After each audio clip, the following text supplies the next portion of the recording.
So I was thinking that I would have you for coffee in the rest of my house. You always see me in my, as I call it, Jane Austen study. So I thought, why don't we come and have a coffee or tea, whatever you like, and we can do it in my real part of the house. And so as soon as I do that, guess who has to make some noise? My dog. I'm a very loud dog. So you are probably going to hear her at some point, but this would be like actually having a real coffee with me. So hi, I'm glad you're here. And, before we get started, I'm going to introduce Kelly from 90 Minute School Day, and we're going to have a really cool chat. I'm so looking forward to this too, about deschooling, about self-compassion, about neurodivergence, emotional regulation, and learning more about our own purpose, getting clearer on our sense of purpose, but also our sense of purpose. When we do that, we also help our kids do that. Which one is the chicken and the egg, really, as homeschool parents? So we're going to talk about all these things, and I'm going to invite Kelly to join me. Put out there about a week and a half ago with a cup of coffee, coincidentally, my cup of coffee. And I asked a few questions on that. Hey, Kelly. Hi. Can't hear you.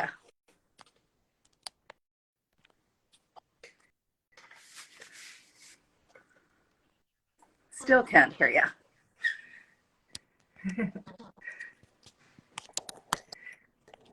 Is this better? Hey. Yes, it is. Okay, I'm sorry about that, but here I am. Now you can hear me.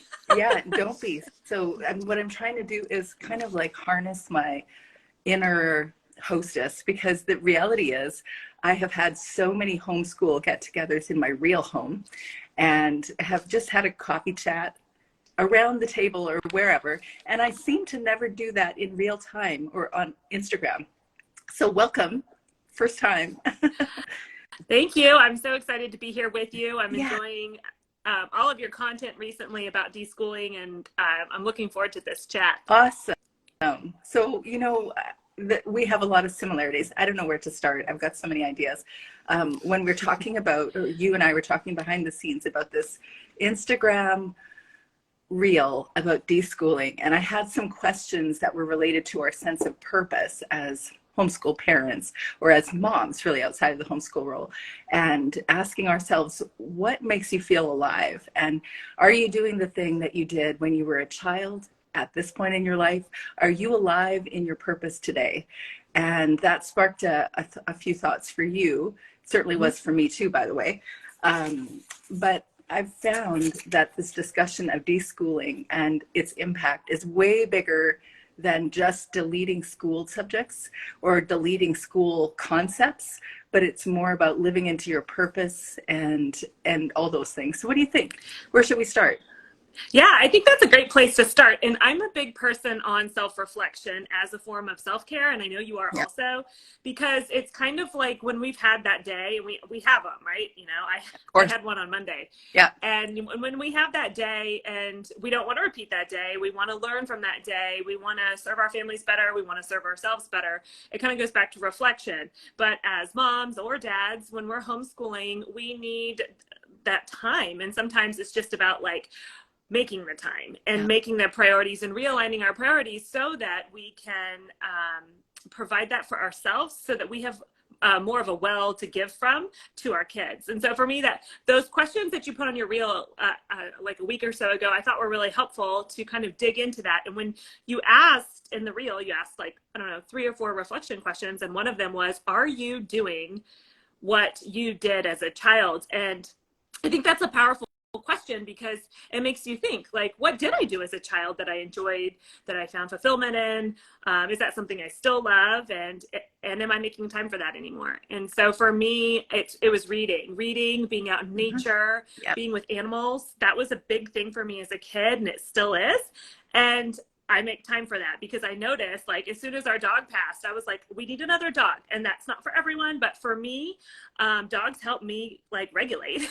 Girl, So, I have a dog that's a form of self-care. I have a dog that helps me dysregulate, and that's not a joke. Well, So you can have her.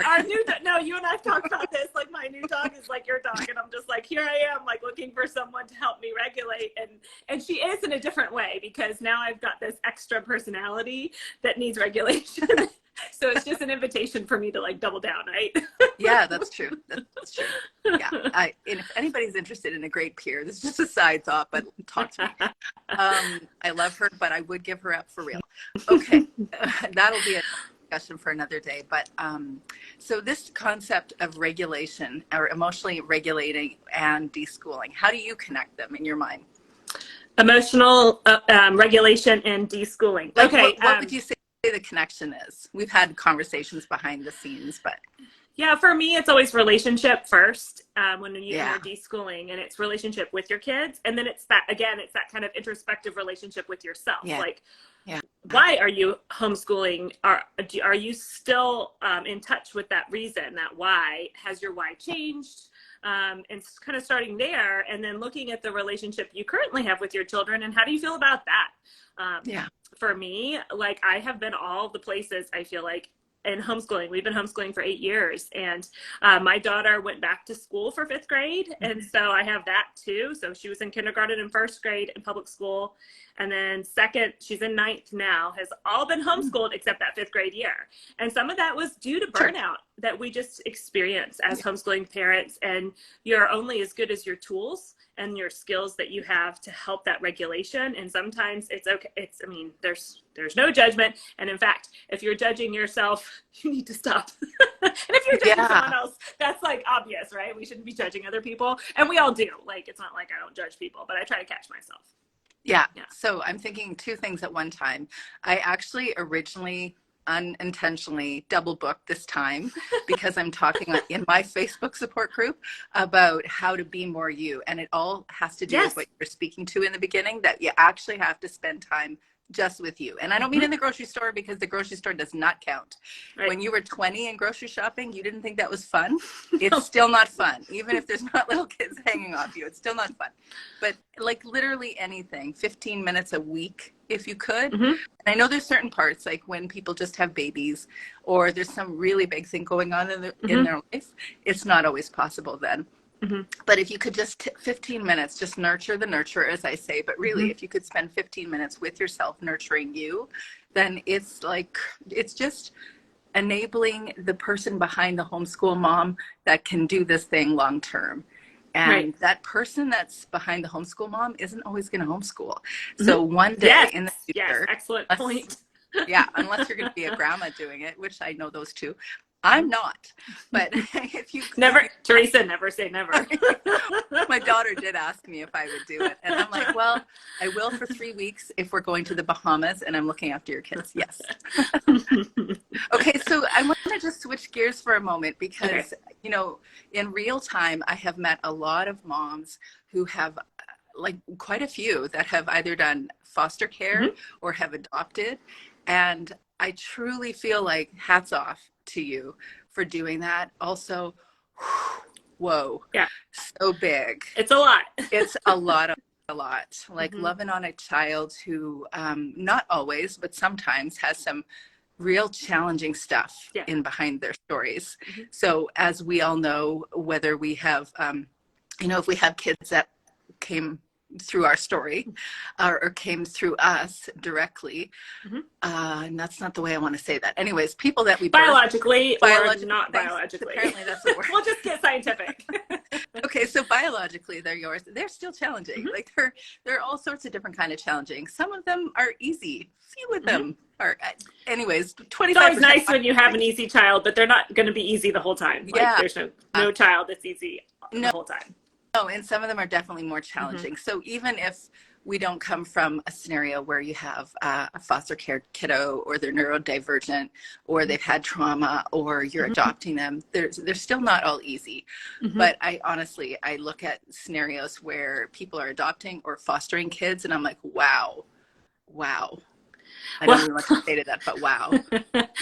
It's wow, and maybe not the way that you're saying wow. Like, when I hear that, I'm like, yeah, wow is right.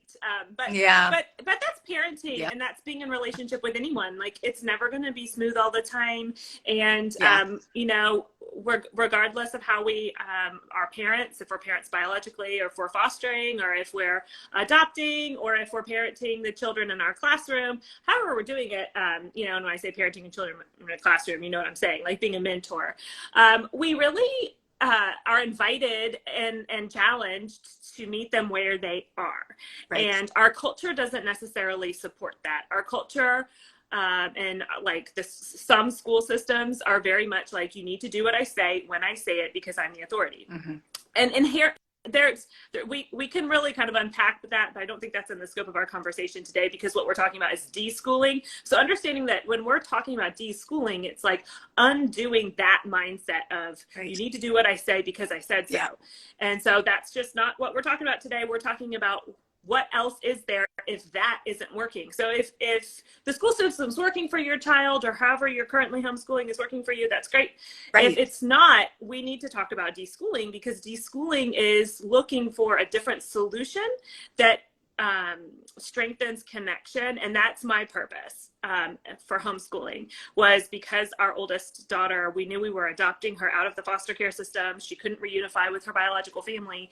And so we intentionally started homeschooling to build that attachment. And then I brought her home without a deschooled mind, and ended up like challenging whatever attachments we had formed, because I was kind of coming at it from that. I just didn't know any better, that there was other ways to do it besides kind of like grit and, yes, you know, FYI, all that. That's me too, with my natural born first daughter too. And, you know, I just want to stop and honor everyone that feels like, oh, I'm so not doing it right. I know there's something not quite right. Yeah. I'm engaging my child in a way that isn't working for them. And I just want to stop and say, hey, girl, you aren't here to be their God and to have everything figured out for their life. I know it feels like it. And I know the parenting culture says we should know how to do everything right and do right by them all the time.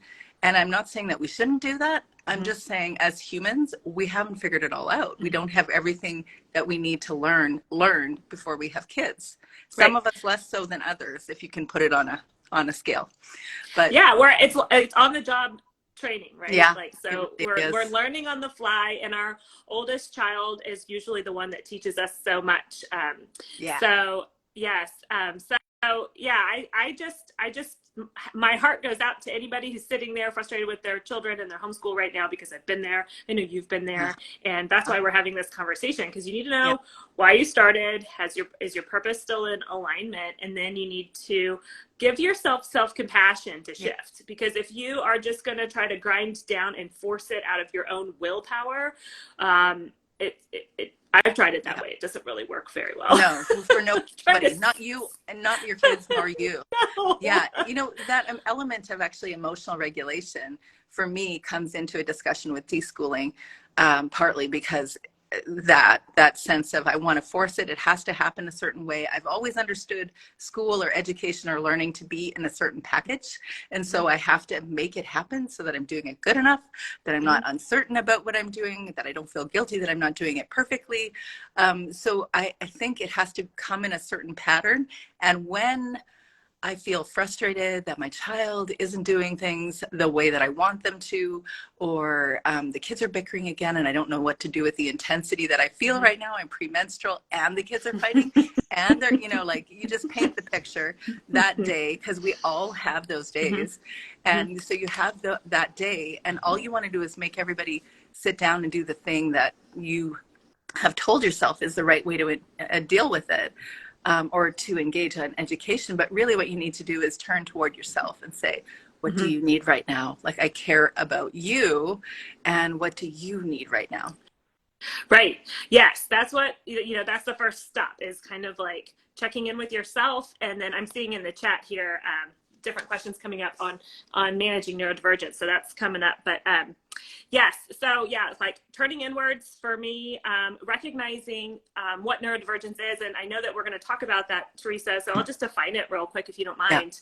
If you're not familiar with that term, neurodivergence, it is gaining in an understanding. But neurodivergence just means our brains all work differently. So my brain works differently than every other human that's ever existed, just like my fingerprints.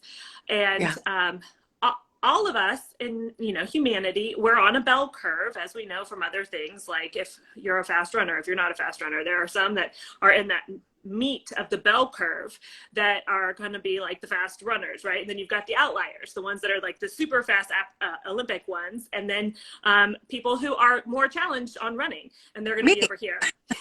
So it's the same thing with our brains.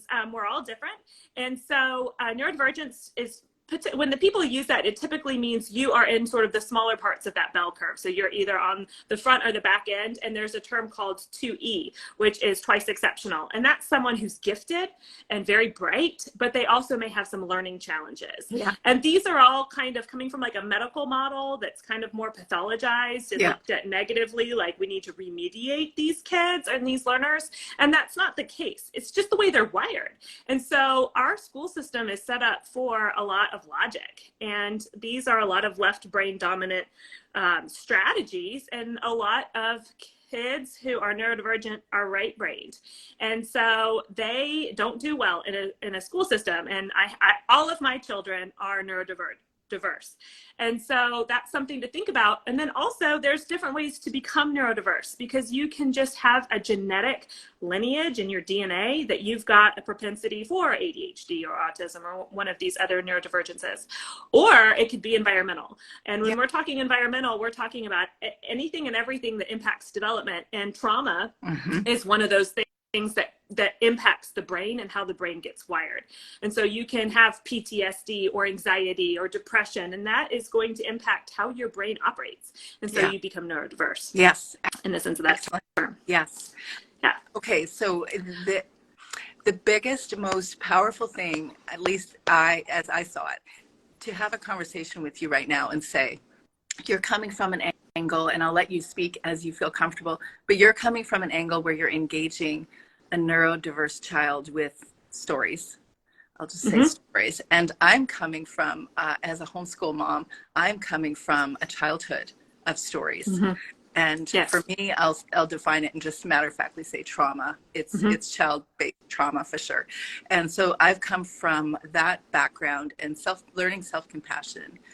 And it wasn't that term when I first learned about it, but learning self-compassion, learning how to reparent myself, learning how to take care of myself wasn't an option. I had to learn how to do it. It was sink or swim for me. And so the things that I've learned about neuroplasticity, or our brains, is that we can actually grow and change and do things that we couldn't do when we were a kid in a certain atmosphere.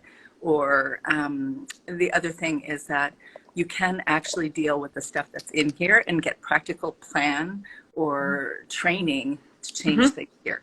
Yes, and we can hand that down to our kids. And you had to kind of work through this as an adult, but we have so much more awareness and so much more out there to learn and study, and so many studies have been done in the last 10 years. That really, it's an exciting time, and I frame it that way for my oldest, who, like you, has a huge ACE score, which is adverse childhood events, and she's overcoming those. And so it's about like, hey, we have the tools, and together we can partner and try to rewire your brain and help you overcome some of that. And some of it, and really it kind of gets down into how we approach our children. So if you have 100% attachment. And so it's about that relationship first, and then it's about creating time. And that's the big thing for me, is making the time, because you're homeschooling, to be able to work with your child. And it doesn't take as much as you think when you are approaching it intentionally, because the child is engineered to teach themselves. And what you need to do is create safe environments, and they need to understand where the boundaries are for your home and your family, and what they are allowed to do and not allowed to do. And then giving them the freedom to build the autonomy, to build the curiosity, and to be able to have a say-so over their day is what is huge and a game changer for all children, but especially these kids who are neurodiverse. Yes. I mean, the thing is, coming from that background, I hadn't heard someone use that term representing me before. When you said neurodiverse, I'm like, yeah, I guess that Yeah. would be me. And yet, because I hear of it in the context of autism or ADHD or, you know, various other things, so then I didn't think of it like that. But all of us, to some extent, are neurodiverse. You know, obviously, I know that there's a reason people are using that term, but also when you have more than one child, you realize, wow, they can be really different. Like I unschooled my first because me trying to classically homeschool them was some sort of self-torture. Like it was possibly worse for me than her, but that's debatable. Actually, I've said to her that she was my experimental child. And she, when I first said that, misunderstood what I meant by that. I'm like, no, I didn't purposefully experiment on you. I was telling myself I was doing it all right, actually, until I realized that's not a thing. And it didn't work. But I lost my train of thought. No, I love what you were saying, because you're basically saying, you know, it's kind of what we we're talking about earlier about on the job training, right? And about that your first child is set up and however they're set up, and you're set up as a parent, however, and you go through your bumps with that child, but then the next child comes along, and especially as we're talking about neurodiversity, if your child has an autism diagnosis or has ADHD or has Tourette's or dysgraphia, you know, we can go on down the list here. And all of my children, like, there's so many letters in my house. And so if maybe you were homeschooling and your first child is great at however you're homeschooling, but then the second one comes along and you're just like, this is not working. What do I do with this child? Or your child's in the school system and you're trying to bring them home, but your other kids are in the school system and thriving. So all of that kind of interplays here. And what we really want to do is we want to kind of first look and heal ourselves from the inside out and approach homeschooling from the inside out. I need to be set up for success myself before I even ask anything of my children. And then but then to ask them to. I don't want to disagree for the sake of disagreeing. No, disagree. That's fine. But I also know my soul that I haven't healed everything from the inside out, that I'm still in a process. And even though I've had remarkable shifts inside of me, I still every once in a while see something that sets me to dysregulation for whatever reasons. And so that's why I default to saying to homeschool parents that it's okay that you haven't figured everything out. It's okay that you're imperfect, because I have yet to meet the person that is perfect. You know, people will elevate Mother Teresa, which coincidentally is also my name. But I know start calling you that, Mother Teresa. No one ever says that. But she's not perfect either. There's a lot of stories behind it. So none of us is perfect. But you know what I was going to say is that my oldest, very clearly I needed to unschool her. It wasn't working. And then my second daughter is Enneagram type 9, if anybody knows Enneagram. And so she was the ideal homeschool compliant child. She's the story that I could have built a homeschool mom identity around, because everything was working the way I was doing it. But then I had other kids that also proved that there is not just one or the other, there's also other variations, and they are what they are, and you move your homeschool towards what your child is. You individualize it. Yes. And I like how you brought that out about perfection, because I think that that's an important point too, Teresa, is that, you know, it's not like we ever get healed, but we are getting more healed and through that process, and showing our children our humanity as we're working through this. That's one of the biggest, like, do we have in my toolbox now. No, we don't, but it's about owning it. It's about, like, not trying to present a false set of standards to our children and ask them to meet it if we're not also meeting that same set of standards. You know what I mean? Yeah, I do, because I still find myself doing that with certain things. Yeah. Like I tell my kids, I'm like, my goal, and if that's where my heart is, that's where my intention is, then it's okay to share that with my kids. My goal is to say yes to you. If I say no, I'm going to explain why. My goal is that if you have a rule, then I should have the same rule. It might shift because of age appropriateness, but more or less, like, if I'm going to limit your screen time, I'm also limiting my screen time. If I'm, saying, no to social media, then I need to also be aware of my social media use, etc. I'm using screens because they're kind of a hot button topic, but you see how, like, they shouldn't have a different set of rules. No. They should have the same rules. For We're sure. in a family together. And that's another way to approach homeschooling, especially with neurodiverse children, because they are really looking for autonomy. And I've got a child with PDA, which is a profile of autism, and she demands it because she just will not come on board. She feels her brain goes into fight or flight if she feels like her autonomy has been threatened. And so that I am constantly having to work in my brain on how to approach this child because it's counterintuitive to the way I have operated up until this point. And I'm grateful for her because it's actually helping me with not only my other children, but my relationship with myself, my relationship with my spouse, and understand ourselves so much better. So, you know, that's another lens to look at all this as well. So how do you deal with yourself then? Like, what strategies do you do to help you deal with a lot of intensity? Really? Is that the right word for that? Yeah, I think that's a great word. Intense is the I am intense. I'm intense anyway. So then my kids are intense, so I deserve that. So for me, what has been a game changer was that self-compassion, because I kind of bottomed out early in my motherhood journey because as for anyone who's not familiar with my background story, all of my children are foster adopted. And being a foster parent, you're fostering children who have been through trauma. And I have a lot of compassion to give. And I think anyone who's parents, if you're a parent, you are offering compassion all day long to your children. That's part of the job of caregiving. And what can happen is you can get something called compassion fatigue, which is burnout tied to secondary trauma. And secondary trauma is you have now become traumatized because you are caregiving for someone who is traumatized. And so that happens often, but there's a lot of shame around it because there's not a lot of people talking about this. And then so when I experienced this, I didn't even know there was a name for it. I was really struggling as a mom. I didn't understand why I was having such a harder time than people who were raising biological children. And so I was just turning inwards, and there's a lot of judgment towards myself and a lot of blame, and there was a lot of shame, but then it was about this self-compassion of just being like, finally I just had to journal because I didn't know what else to do, and my faith has been a big help to me, and so reading scripture, journaling in the morning, starting that practice filled my tank enough that I could kind of start getting through the days. And then like we opened this up, it's just about making that time, and my children know that I need this time. And so I get up in the morning, and, you know, I used to wake up really early. I'm in a stage of life where I don't have to wake up as early, which is nice. And my children, most of the time, respect my time. I just let them know I need this, and they can tell because if I don't get it, I'm like Momster.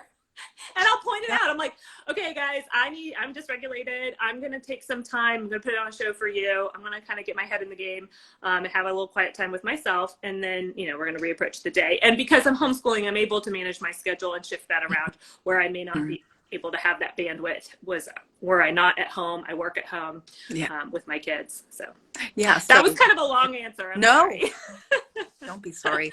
No, I really appreciate your openness, your honesty about this, because I know that our stories aren't the same as everybody's stories, but there's crossover for sure. For me, what I've always marveled at is the mere act of being self-aware, of creating practices to learn more about myself, whether that is, you know, through journaling. Obviously, I find that very valuable. And journaling, or I discovered this one on a lark because I had no one to speak to at the moment of feeling really intense. I already tried texting my husband, then I tried texting my friend, and then I decided I would go to the mirror, and I just stood in front of the mirror, and I weirdly discovered that it's actually very self-soothing, because when you're looking at yourself, you're less in your head. You're looking at yourself and you see that, you might feel intensely angry and overwhelmed, but you're also feeling sad, and you're looking at your eyes in a different way, as though you're a second person. And the way that you would look at your friend in that moment, you wouldn't say things like, you're a horrible mother and you should definitely bring the kids back. You wouldn't say that to your friend. And in the front of the mirror, you're not saying that either. You're looking at yourself with oh, I'm sorry, this is really intense. And just by the mere act of being aware of it and looking at yourself, noticing what's really happening, helps to diffuse some of the intensity. I wish I knew why that was, but the observing of it is powerful. It is. And I think that's a great way to like kind of walk someone through it, Teresa, is looking in the mirror and asking yourself, would my friend speak to me this way? Would my spouse speak to me this way? Would my mother speak to me this way? Would my children speak to me this way? Why am I speaking to myself this way? And no one is a harsher critic of ourselves than ourselves, right? And it's about and a lot of it comes from, because when we're burnt out, we have kind of this more of a hair trigger than usual to compare.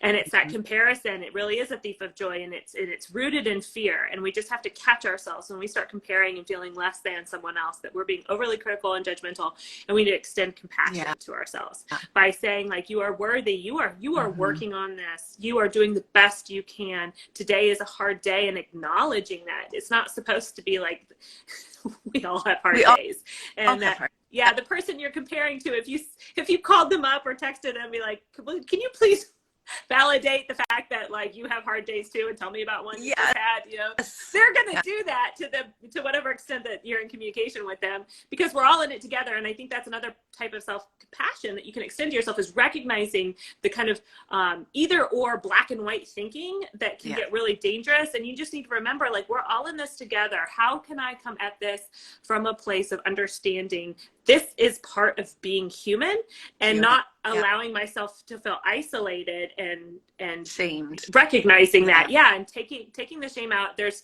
I'm sure you're familiar with this, but internal family systems is super my favorite of all the modalities.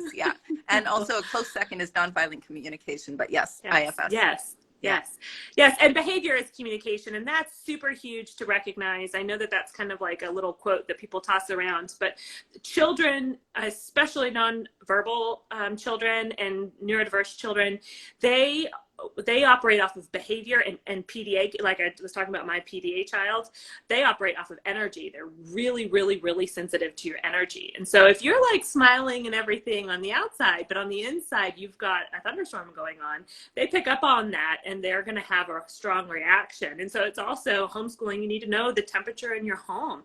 And so much of it is just co-regulating your kids all day long. And that's powerful learning.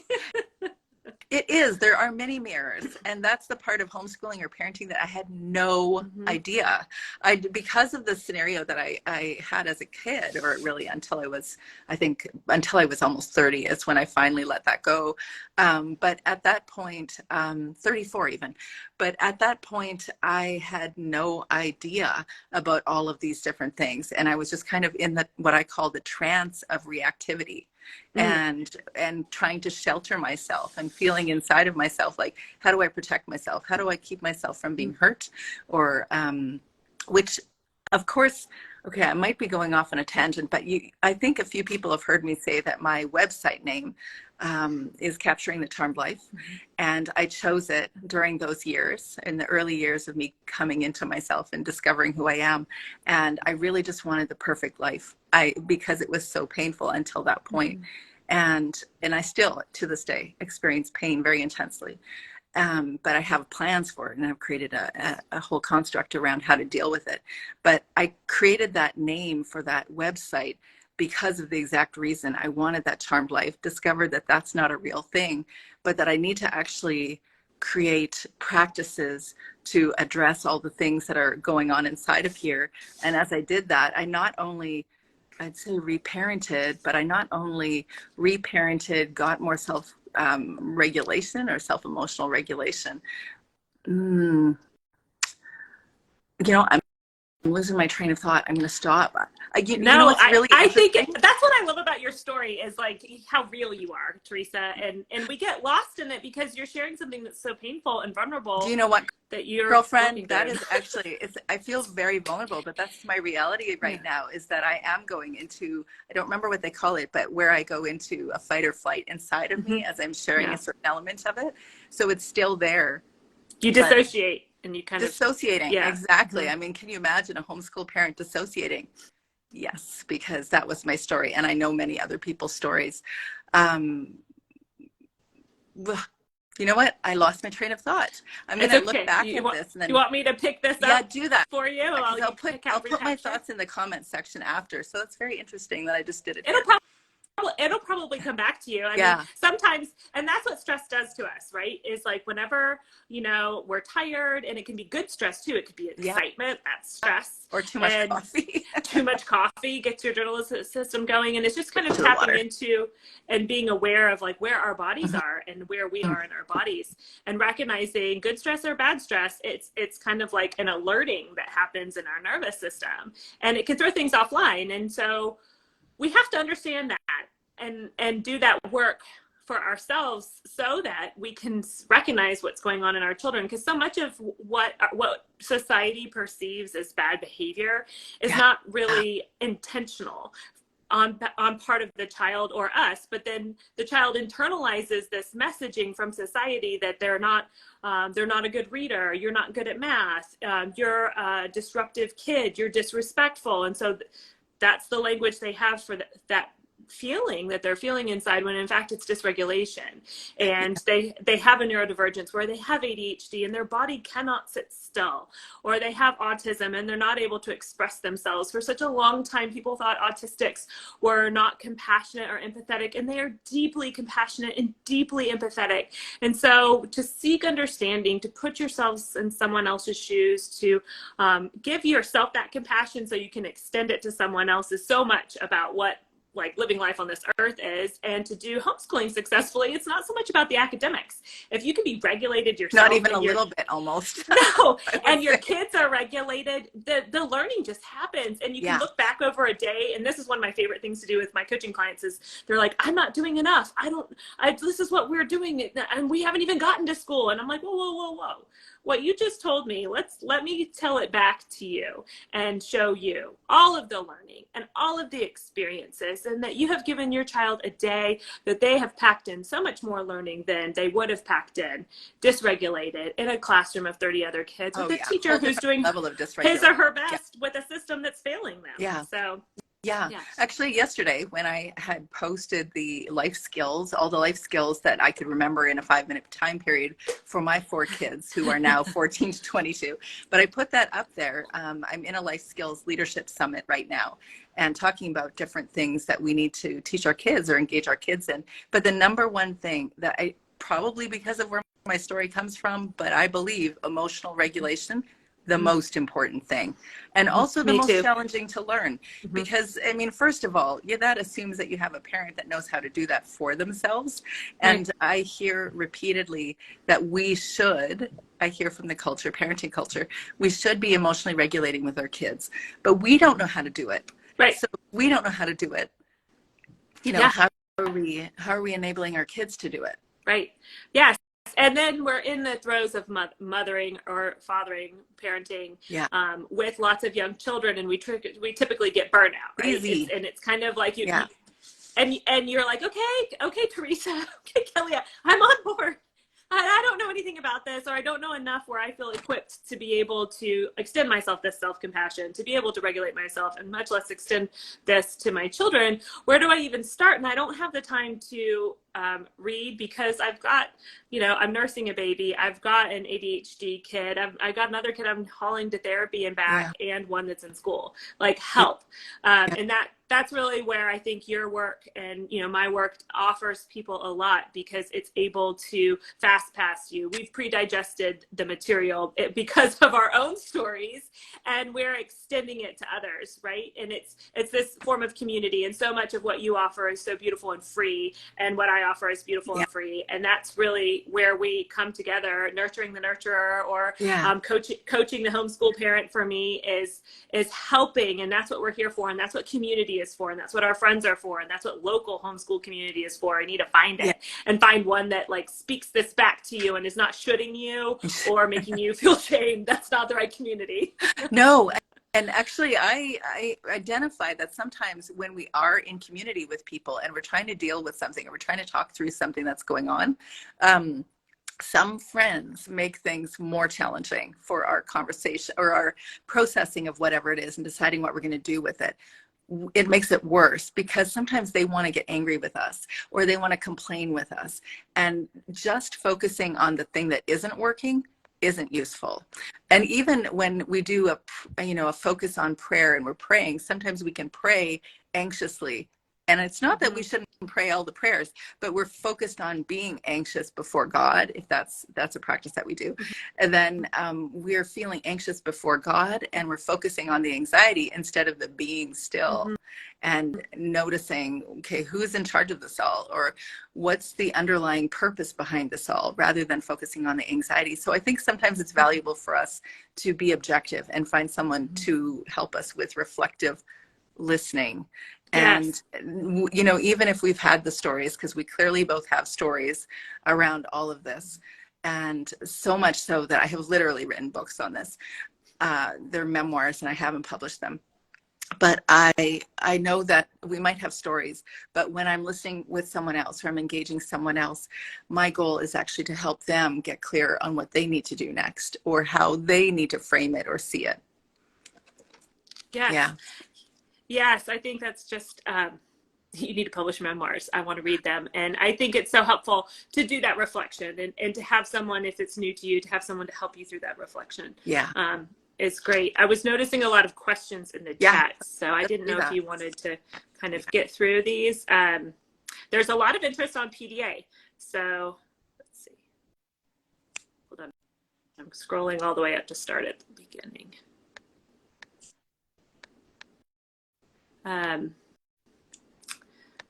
glad we got people. Okay. Okay. So someone has a child that's very compliance and obedient based, it sounds like, and that, good for you. Good for you for being aware that that is not something that's good. Because so many people, and that was one of the things that really bothered me and led to my burnout early on, is people was like, oh, your child is so wonderful, and I would give anything to have my child be like your child. And I'm like, my child is really traumatized. My child has deep things going on, and my child is neurodiverse on top of that, and this compliance is unhealthy. And so that is something that needs more awareness around it. Compliant children are compliant out of fear. I'm sure you can relate to this from the other end of the spectrum. I was going to say, I didn't want to interrupt you, but girl, I was known to be compliant, conscientious, all those things for a reason. And you're hypervigilant, and your brain shuts off when you're talking, because you're so kind of taken back to that place where you've got to tell the person what they need to hear so that you can be safe. And so you'll do it. I still default to it all the time. Yeah, it's huge. Yeah. Huge. So that's something that's really important. That's a neurodiversity right there. That's a big one. That's PTSD. So that's good. That's why that's one of my huge purposes for homeschooling, is that I can manage that, because it's more effort for me to educate the educators about my child and pull that IEP, that 504 plan, than to just bring her home and work with her myself. And that goes for therapists too. This is probably like an unpopular opinion, but I'm here to say, like, not all therapists are the same. And if your therapist is rubbing you the wrong way, you can fire your therapist. You've got what you need to help your child, and a good therapist is essential. So I'm not saying therapists are bad, but if you've got one that's not working.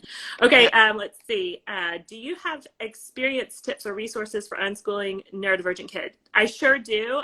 Please get in touch with me in the DMs afterward, and we can talk and work on that. Trust them. I would say this, trust them. Build on the trust. Keep watching them. Assume you're a guide, but you're not a dictator. Less dictator, more guide. Yes, that's huge right there. Okay, so then we've got Wild Little Fern said, I love the conversation about having to be set up for success as you homeschool. And I think that's really what our desire was with this, right?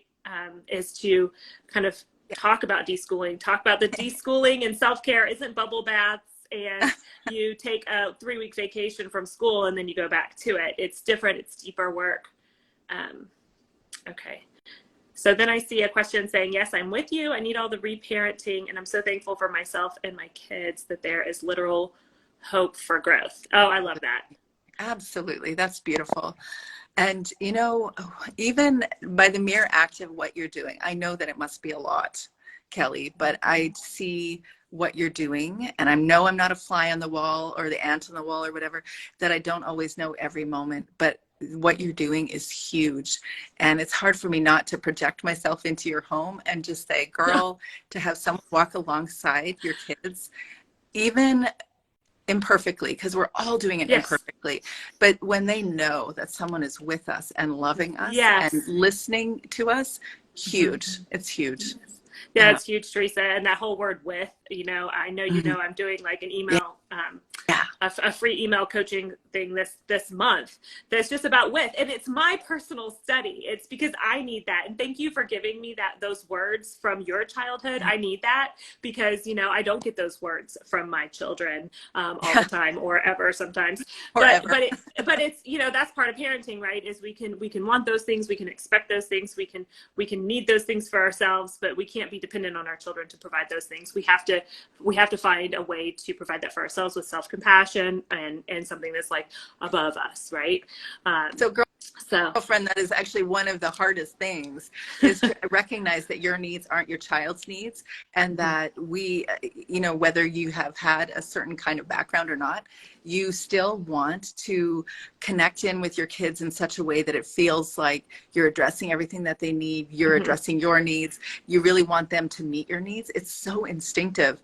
It's called enmeshment, or there's varying, you know, definitions of that. But when we do that, I think it's human. It's moms do that. Humans do that. We want to feel connected to our kids. But the more that we rely on our kids to satisfy our needs, the more confused we get about how to really address their needs. And we're just playing a game of reparenting, or creating, increasing our satisfaction meter in ourselves. And it isn't really about our kids. So that's why it's so important to do this kind of work. And I don't think anyone is immune from that. I think we all tend to do that, some of us more than others, but to learn how to give that self-compassion to ourselves, to really take care of ourselves first and not ask our kids to do it for us. Yeah, that's such an excellent point. Thank you for bringing that up, Teresa, because it is about having healthy boundaries with other people, but then having healthy internal boundaries with our internal family, right? And being able to catch ourselves when we've got that manager crop up, and when we need to catch ourselves. And you know, that is the kind of work that can really help us kind of situate when your brain goes on fire and you've had a hard day and you're just wondering, how am I going to do this again tomorrow? And and you're in crisis and you're in burnout, and it happens. And the good news is you can do this work, and then when that kind of comes back around, and it's seasonal, it lives in our bodies, you have the tools to catch it next time, and to ride it out in a healthier way, and be able to provide your children that kind of like ramp where they don't have to do the work, hopefully, as deep, because you're there doing it with them. Does that make sense? Yes. You know what I mean? Yes, it does make sense. And I don't know that any of our kids are not, this question repeatedly, I hear this, I think I might be messing up my kids. And I'm like, it's okay. I wonder this too. Okay, I think legit we are. I hate to say. Yeah, we can't. No, it's perfect.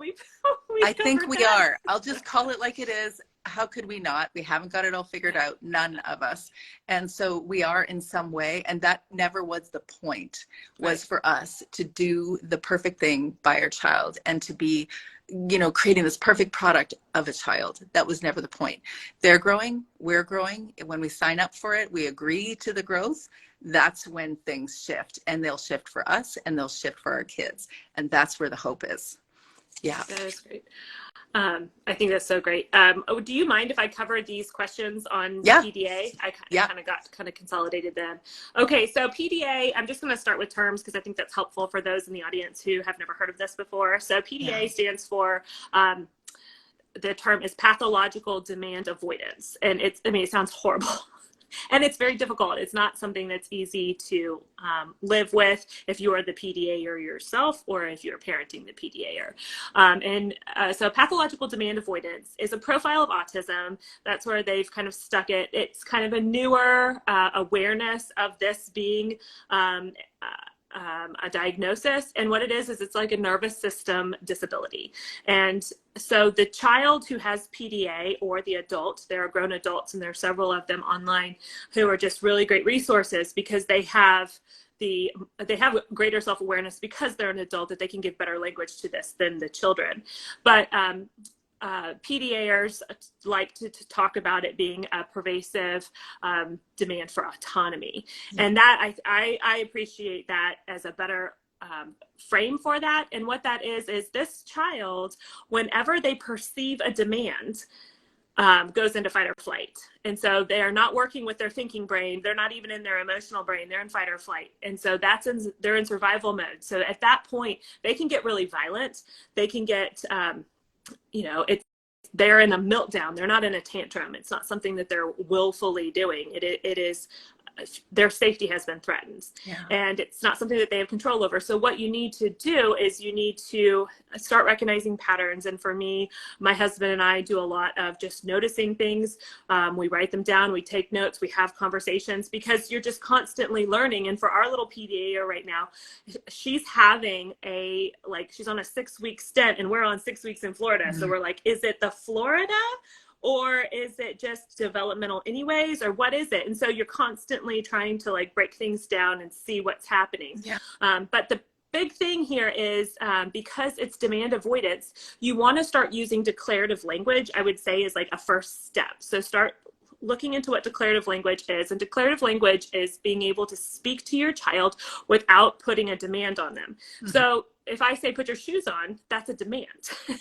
And that child, their nervous system reads it as a demand. But other times I can talk to my little PDA and put her shoes on. And if she's regulated and in a good place where she's got some bandwidth, she might put her shoes on. And then other times she will not put her shoes on. And then shoes go flying across the house, and then she's in a meltdown, and we're not going anywhere. And so one of the great things about homeschooling when you have neurodivergent children is you can clear your calendar, and you can keep those transitions off the calendar as much as possible and provide more of a consistent state, which helps all neurodivergent children, but so does kind of novelty. And so if you have too much structure with a PDA child, it can actually present as a demand. And so now the schedule's the demand. Or you have internal demands, they might have trouble toileting. That's a big one. Or they might not be able to walk when they're kind of having an episode. And that can get frustrating when you need them to walk, especially if they're you can't carry them anymore. And so again, it's kind of recognizing it as a nervous system disability, recognizing how the brain works. And I talk about this a lot, but if you think about using your hand as an image for your brain, and I'm holding my phone, so I only have one hand, but your fingers are your thinking brain, and think of it like a green light. And then your thumb is your emotional brain. That's your limbic system. And it's like the yellow light. And then your the base of your palm here is your brainstem, and that's where you go into fight or flight. That's red. And so I explain it like this to my kids, and it helps them because the PDA, or when they're not in fight or flight, you can have these conversations, and they have deep empathy and they have shame because they don't want to be doing that. And one of the ways you might have PDA is if they are resisting a demand that that they normally would do. Do you want some? Because not only having imperative language where you're telling them something, but when you ask questions, questions often help me with my PDA, or I just give lots of choices, but sometimes that question is a demand. And so, if I'm asking, would you like some ice cream? And then it sends her into fight or flight. I'm like, okay, whoa, okay, we are not dealing with, she's not in her thinking brain. Her brain has flipped. Nothing is in touch and connection with one another. And so she's operating out of her brainstem. So I've got to get her to a place where she can kind of pull back in and regulate. And so for my child, and it's different for every child, your child, it's about okay, what resets my kids? Screens are great for all kids with autism. To help them regulate. And so that's kind of going against what everyone else says about screens. But for autism, a lot of times screens are regulating. So that's something that's always accessible because I always have a phone in my pocket. Another one for my child is bath time. And so, or water. I was thinking PDA, but the bath always works. When I was showering, I was like, I water regulates me. So washing your hands, putting something in the sink, letting them play in the sink in the bathroom. Who cares about the cabinets or the water on the floor? You've got sanity. Another one for my child is, and they have special interests because they have autism, is stuffies. So she's very interested in stuffies and animals, and she's a good little nurturer. So there's always a stuffy somewhere, and if there's not, I'll like turn my hand into a stuffy and have a little personality, because it's about like pulling them out of that moment and engaging them with something else. Is that redirect that can sometimes help. And so it's about kind of just arming yourself with all these tools at whatever age your child is, that you can explain to them in an affirming, loving way how their brain works, and talking with your other children, so that as a family, and it's hard because you might kind of get this going with your own family that you live with, but then you've got to like update the grandparents and, you know, the people at church or the people in your co-op or whomever about giving strategies for your kids. And so this child just may not be able to be in those situations until you feel like you've set them up for success. Right. So I don't know if that was helpful, That's if that answered some of those really questions. good. Yeah, and some education for me too, because I actually don't know a lot about PDA, so that was really good. Yeah, it's and good here to think that I actually thought I had enough therapy myself that I could call myself an unschooled therapist, and I guess I can. By the way, I know that's not real. I know. No, I think parents are the greatest therapists. And I think talking to one another like we're doing right now is a great way to get the therapy that, because you're only as good as the knowledge that you have. And you can have the best therapist in the world for anxiety, but they might not be able to help your kid with PDA. Yeah. Where like a parent might be able to help you because they're living it with you. Okay. This parent is also asking how to avoid confrontation. I think we kind of covered that a little bit, like trying to use that declarative language, gain cooperation. And then that's a good question about gaining cooperation, lessen crying from demands and avoiding demands. It's about meeting your child where they're at. So with my PDA, I really have to give myself lots of compassion, and then I have to give her compassion. And one of the things I try to do is that declarative language, like, you're having a really hard time right now, and she totally doesn't want me around. And so then I will just make sure she's safe, and then I'm going to give her space. Sometimes for my child, just allowing her to just get it out of her body, where she's safe and to be heard. Yeah. And I'm there, and I'm not gonna, she's not in trouble. I understand she's having a hard time. Everyone else did. Yesterday I had to clear furniture out of the way, and I just let her sit, and I let her know I'm going to be out in the front yard walking the dog, and you can come join me. Otherwise I'll be right back, and you're safe, and here's some water. And I just left her. So she knew where I was, and I like literally was right outside the front door, but it gave her the time, because again, it's that energy exchange where I can calm down. Because a lot of times they're so sensitive to your energy that even if you're saying the right words, if you're not feeling them inside of yourself, which sometimes you just can't, you need to be able to somehow, by keeping everyone safe, give them some space away from that strong personality. And it might be a sibling. Right. So being able to kind of run interference and help the kids have time away from each other. We do a quiet time every day, which is really helpful in that. I could go on and on. I don't want to. Do you know what? We really should do this again, because I'm supposed to be over at the Facebook support group right now. Okay. So I'm going to have to wrap, and I don't want to, because I think this is such an important conversation that, you know, whether a child has PDA or not, or no matter what your neurodivergence challenge might be, or what your experience is with your child, you have to learn how to emotionally regulate yourself, or create practices for yourself so that you can engage your child, no matter what your child is, even an Enneagram type 9, which I have. And, you know, you have to do the work yourself before you're helping your child to do the work. I am just finishing up recording a self-compassion course over the last couple of weeks to share the strategies and the practices that I have learned. And there are many of them. So if anybody wants to learn more about that, they can. But and just DM me. But I would love to hear what you are doing in the next little while. Okay. Well, yes. And I think that's helpful. I was talking to you, that self-compassion course looks great. So I'm so glad you're providing that for the community.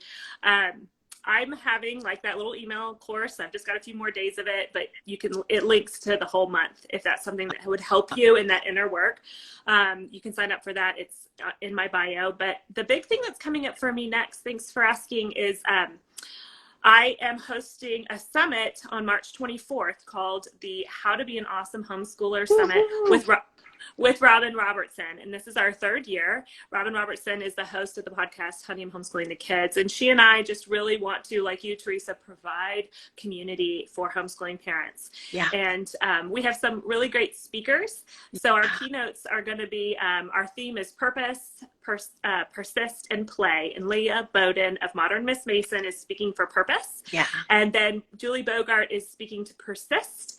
And then Mr. Chaz, who's a conscious parenting coach, is speaking to play. So it's going to be a great summit. I'm speaking about neurodivergence. And then Robin Robertson is speaking to self-directed teens. So there's links for that in my bio for people to sign up. Very exciting. Very exciting. Thank you. Yeah, I'm excited for you guys. And really, I just feel such a kinship. Like there's so much overlap. We're sisters. Here. Yeah. From sisters from another mother. No, I think that's brothers from another mother. Anyway, yeah, I feel like we're kind of living mirrored reflections of life in a way. Yeah. And it's so helpful to me, Teresa, to have a friendship with you and hearing from the other side. Yeah. It's really helpful. Well, then there's hope. It's hard at times, but there really is hope. There is. I can't wait to go back into this live and figure out what it was that I dissociated and to go, okay, what was it that I'm having a hard time accepting or phrasing? So so I'm going to do that. But first I'm going to jump over to my Facebook group and say hi. Well, tell them hi. Yeah. It was such a pleasure chatting with you. Always, Teresa. Thank you for having me. Yeah. Have a great day. We'll talk to you soon. Okay. Bye, everybody. Bye.